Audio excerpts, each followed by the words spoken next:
Bonjour, heureuse de vous retrouver avec les jeunes des chantiers citoyens, 8e et dernière émission de rencontre citoyenne pour cet été. Pour finir en beauté, on va manger équilibré. Comme menu principal, des conseils en nutrition pour garder la forme, histoire de nous retrouver très vite et en bonne santé sur la radio de l'OMJT Perspective Jeunesse. Selon les diététiciens, l'équilibre alimentaire est fondamental pour avoir une bonne santé. Que doit-on manger pour garder un bon équilibre alimentaire ? Quel aliment faut-il privilégier? Autant de questions que Nasser, Ali, Marvin, Cédric, Mayana, Coralie, Salah, Lucille, Salim, Ilias, Iman vont poser à notre spécialiste du jour. Et c'est Apolline Carou, nutritionniste diététicienne au service Intendance Restauration à la mairie de Tremblay en France, qui est notre invitée. Apolline Carou, bonjour. Bonjour. Manger équilibré, ça signifie quoi? Donc, manger équilibré, c'est respecter des recommandations nutritionnelles. C'est avoir 4 repas par jour quand on est adolescent ou 3 repas par jour quand on est adulte. C'est donc 7 groupes d'aliments à donc, consommer dans des recommandations particulières qui ont été élaborées par des études scientifiques donc, validées. Et c'est aussi pratiquer une activité physique régulière. Vous êtes nutritionniste diététicienne. C'est quoi la différence entre ces deux mots? Alors, le nutritionniste, c'est plutôt quelqu'un, la nutrition, c'est la science, sur le rapport entre l'alimentation et la santé. C'est-à-dire tous les mécanismes, en fait, entre l'alimentation et la santé. Tandis que la diététique, c'est plutôt la science de l'alimentation équilibrée. Et quelles sont les études que vous avez faites pour être nutritionniste et diététicienne? Alors, pour être diététicienne nutritionniste, il y a 2 études, donc soit un IUT ou soit un BTS. Moi, j'ai fait un BTS, donc c'est en 2 ans.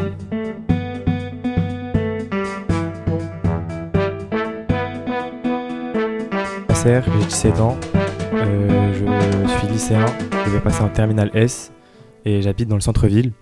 Donc ma question est la suivante, mange-t-on aussi bien qu'il y a 30 ans?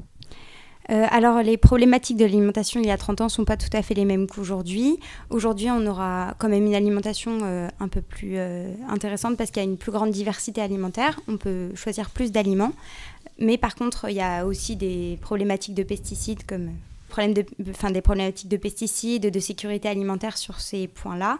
Mais le souci peut-être aujourd'hui par rapport à il y a 30 ans, c'est de la consommation plutôt de fast-food chez les adolescents ou même d'ailleurs chez la population adulte et des produits qui sont à des niveaux caloriques et énergétiques très importants.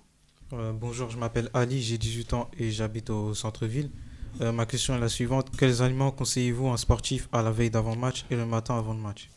Alors la veille d'avant-match, ce serait plutôt des produits qui ont un apport en glucides complexes plutôt important. Ça va être des pâtes, ce genre de choses. Il va falloir aussi beaucoup s'hydrater avant et après et pendant le sport.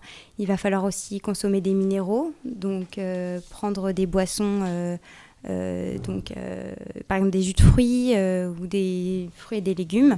En fait, ce sera quand même une alimentation équilibrée, mais peut-être des plus grandes quantités de féculents avant un exercice.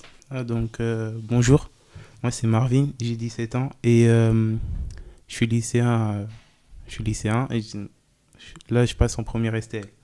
Et ma question est, en tant que nutritionniste, que pensez-vous des boîtes de conserve et des surgelés?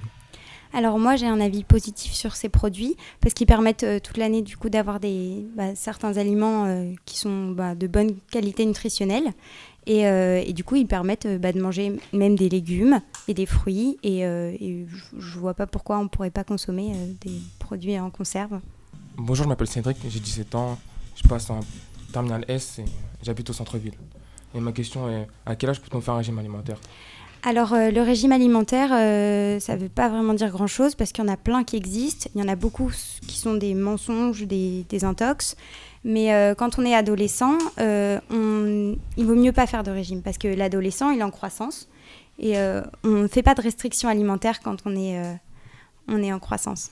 Donc, vaut mieux pratiquer une activité physique et sportive régulière. Mieux vaut avoir une alimentation équilibrée et ça suffit. Bonjour, je m'appelle Mayana. J'ai 17 ans et demi, j'habite à Tremblay en France. Je suis en 2e année de CAP de coiffure. Est-ce que c'est indispensable pour vous de prendre le petit déjeuner le matin? Alors oui, on conseille fortement de prendre un petit déjeuner le matin. Ça fait partie de l'équilibre alimentaire et il faut le prendre correctement, c'est-à-dire qu'un soda et des céréales pour petit déjeuner, ce sera peut-être pas suffisant, ce sera pas idéal en tout cas. Donc il est quand même assez réglementé, enfin pas réglementé, on a conseillé un petit déjeuner type où on apporte des produits laitiers, une boisson, donc elle peut être du lait ou donc un jus de fruits, des fruits et un produit céréalier. Bonjour, je m'appelle Coralie, j'ai 17 ans, je suis au lycée Saint-Martin de France à Cergy-Pontoise, j'habite au Vert-Galant et ma question est de quoi est constitué un plat équilibré? Alors l'équilibre alimentaire ne se fait pas sur un repas, il se fait sur plusieurs repas, même plusieurs semaines. Donc un repas équilibré, il va falloir, de façon générale, il faudrait quand même qu'il y ait plutôt une viande, un fruit, un féculent ou les deux. Il faudrait un produit laitier, une crudité dans la journée, donc si c'est le repas, ça peut être sous forme d'entrée ou un fruit cru à la fin du repas. Mais c'est pas en une journée qu'on équilibre son alimentation. Voilà qui met fin au face-à-face.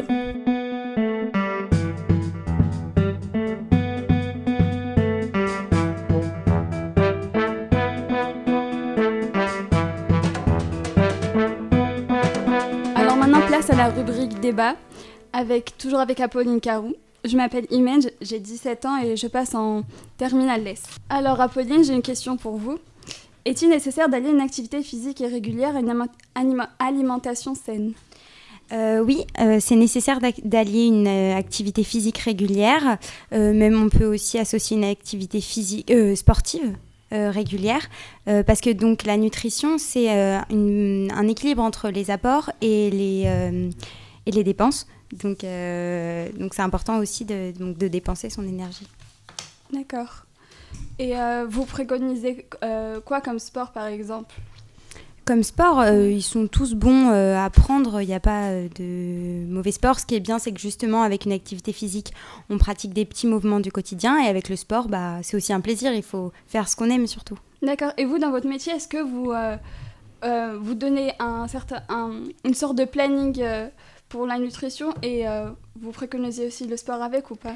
Alors, dans le métier, quand on prend en charge un patient ou quelqu'un qui vient nous voir pour donc équilibrer son alimentation, on fait, oui, une sorte de planning. Enfin, on donne des conseils ou on accompagne un patient et bien sûr, on préconise l'activité physique et sportive. D'accord, merci. Bonjour Apolline, je m'appelle Lucille, j'ai 17 ans et je passe en terminale S et j'habite au Vert-Galant. Donc moi en fait j'aurais une question, est-ce que les régimes sont-ils vraiment efficaces à long terme? Alors le régime, ça veut un peu tout dire et rien dire parce que souvent on utilise ce mot, c'est mal connoté. On n'utilise plus ce mot d'ailleurs. Un régime comme on l'entend, les régimes médiatisés, etc., c'est pas forcément efficace à long terme. Souvent, c'est même le contraire. Et pour la population adolescente, on déconseille vraiment les régimes. Parce que ce que je disais, c'est qu'un adolescent, c'est une personne qui est en croissance. Et du coup, on évite les restrictions quand on est en croissance. Alors, vous faites quoi pour... par exemple, si on est en surpoids, vous... Alors, quand on est en surpoids, si c'est pas un point de vue, si c'est pas c'est une pathologie, mais si c'est pas dû à une autre cause, comme par exemple, j'imagine génétique ou ce genre de problème ou un traitement, quand c'est dû à des mauvaises habitudes alimentaires, on va préconiser justement des bonnes habitudes alimentaires, c'est-à-dire une alimentation équilibrée, la pratique du coup d'un sport et la pratique d'activité physique. D'accord, et ça à long terme, ça marche bien? C'est la meilleure méthode, je pense, à long terme. D'accord, ça réhabitue à bien manger, etc. Oui, même souvent souvent, ça peut arriver quand on est en surpoids d'avoir des mauvaises habitudes, de juste de reprendre des bonnes habitudes, ça peut suffire, oui. D'accord, parce que moi en fait je connaissais beaucoup de gens qui ont fait ça et en fait au bout d'un moment ils ont tout perdu parce qu'il y a vraiment beaucoup de tentations, rien que les pubs à la télé, il y a du McDo qui passe, etc. Oui, c'est sûr qu'il y a c'est dur de vraiment tout changer ses habitudes. Mais c'est pour n'importe quelle habitude, je pense qu'elle soit alimentaire ou autre, il faut être motivé, il faut en avoir envie, il ne faut pas subir d'autres pressions que sa propre motivation et ses propres sa propre motivation. Donc oui, c'est sûr, c'est dur, mais pour toutes les habitudes qu'il faut changer dans la vie, ça reviendra à la même chose. Donc on peut se faire accompagner quand on veut reprendre un poids souhaitable. Y a des diététiciens nutritionnistes, mais il faut aussi demander peut-être à la famille, à l'entourage de participer comme ça à cette motivation. Et ça peut arriver, oui, on peut perdre du poids en mangeant. On perd du poids en mangeant équilibré quand on est en surpoids. Ok. Bonjour, Salah, 17 ans, je rentre en terminale S. On voit souvent dans les pubs qu'il faut manger 5 fruits et légumes par jour. Mais maintenant, on sait tous que les fruits et légumes sont contaminés par les pesticides. Est-ce que vous trouvez ça pas contradictoire de recommander 5 fruits et légumes par jour, sachant qu'il y a une contamination ? Alors, quand on préconise 5 fruits et légumes par jour, on préconise surtout la qualité nutritionnelle du produit. C'est-à-dire les minéraux, l'eau, le sucre, tout ce qui compose le fruit et le légume. Et du coup, on va quand même préférer prendre un fruit et un légume. Donc, contaminé, on a quand même des conseils. Quand par exemple, on prend un fruit à croquer, l'idéal, ce serait d'éplucher très largement le fruit. Idem pour le légume. Donc, il faut quand même, oui, bien sûr, traiter son alimentation. Il faut le découper. Il y a un traitement à faire sur le produit avant de le consommer. Mais non, pour le point de vue nutritionnel, c'est important de consommer 5 fruits et légumes par jour. D'accord, mais vous dites qu'il faut éplucher les fruits et légumes. Mais j'ai souvent entendu dire que les vitamines, les plus importantes vitamines étaient dans les peaux des fruits et légumes. C'est pas vrai, ça ? Alors, si, c'est vrai. Mais en fait, quand on fait la balance du pour et du contre, mieux vaut consommer un légume en épluchant largement. Ou alors, mais là, c'est un autre budget. Quoique maintenant, il y a des produits bio qui sont plus abordables, mais consommer un produit bio. Là où il y a un peu moins de risques qu'il y ait une trop grande contamination de pesticides. D'accord. Donc, si on veut manger bien et sainement, il faut avoir un bon budget, donc. Non, pas forcément, parce que ce que je disais, c'est qu'il y a certains produits bio qui sont de plus en plus abordables, ou même d'autres types d'alimentation, commerce de proximité, etc., qui peuvent peut-être répondre à ces problèmes de budget. Merci. Bonjour, je me présente, je m'appelle Salim, j'ai 17 ans.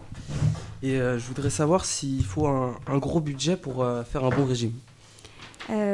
Justement, par rapport à ça, donc moi, je répète que le régime, je ne le conseille pas pour une population adolescente. Ce qu'on appelle régime d'un point de vue médiatique, je ne le conseille pas du tout, au contraire, même je le déconseille. Et le budget, oui, forcément, l'alimentation, c'est un budget, mais aujourd'hui, il y a quand même, donc, comme je disais, plusieurs gammes de produits abordables. Oui, voilà, on peut manger sainement. Et comme on en a parlé à la précédente rubrique, il y a également les conserves qui peuvent aussi permettre de consommer, je pense aux fruits et légumes. Des fois, ça peut aussi substituer un fruit frais, quoi. Alors, bonjour, je m'appelle Ilias, je passe en terminale, je viens du Vergalen Sud. La question que je voudrais vous poser, c'est, à votre avis, les habitudes alimentaires prises par une personne, est-ce qu'elles sont dues à son entourage ainsi qu'à sa jeunesse, ses parents ? Alors, l'habitude alimentaire, elle est le fruit de plusieurs facteurs, de très nombreux facteurs. Il y a des facteurs environnementaux, il y a des facteurs dus à l'entourage. Il y a aussi des facteurs de conditions socio-économiques, il y a des facteurs aussi psychologique, aussi d'aversion, de goût. Il y a énormément de facteurs pour un comportement alimentaire. Donc, est-ce que pour vous, un accompagnement dès le plus jeune âge serait adéquat pour pouvoir améliorer l'alimentation de chacun ? Un accompagnement, c'est-à-dire par exemple, un accompagnement dans les structures, comme par exemple le Palado ou... Oui, je pense que de toute façon, ça peut se faire partout. Ça commence peut-être dans la famille, ensuite dans les écoles, au pôle ado, n'importe où.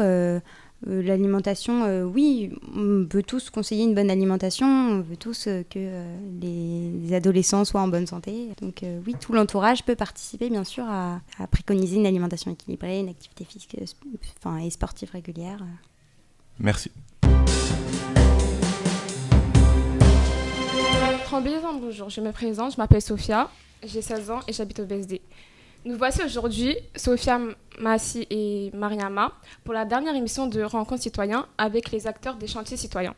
Au programme, nous vous parlerons des retrouvailles des jeunes ayant participé aux chantiers citoyens cet été, mais aussi de la fête des sports. Maintenant, je laisse la parole à mon collègue Massi.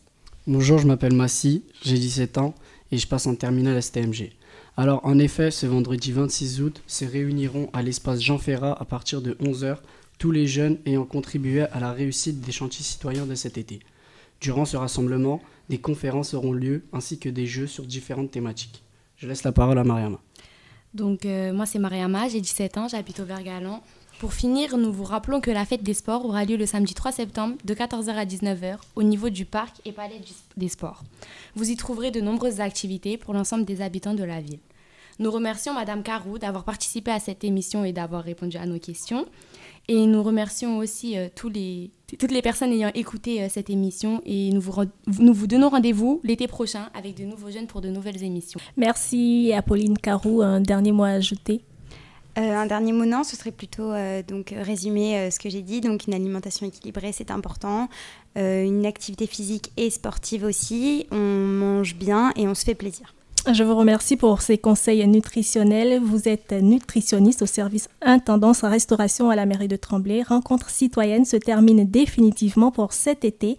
Merci à tous les invités et aux jeunes des chantiers citoyens qui ont participé à l'émission. Remerciements aussi au président de l'OMJT, Philippe Bruscolini, Aurélien Frankel, DGA chargé de la jeunesse, au directeur de l'OMJT, Sébastien Bastaro, à Malik Yalaoui, Ibrahim So et Sabine Jalon de l'OMJT, Véronique Hoche, directrice de la vie des quartiers et toute son équipe, aux responsables du pôle ado, Alim, Ralph et Ouda, aux animatrices des chantiers citoyens, Fatima et Myriam, Mohamed Adjeroudi, directeur de Louise Michel et Mikado. Je rappelle que vous pouvez écouter et réécouter toutes les émissions sur la page Facebook Jeunes à Tremblay-OMJT pour la rentrée. D'autres programmes sont prévus sur Perspective Jeunesse. À bientôt, bye bye.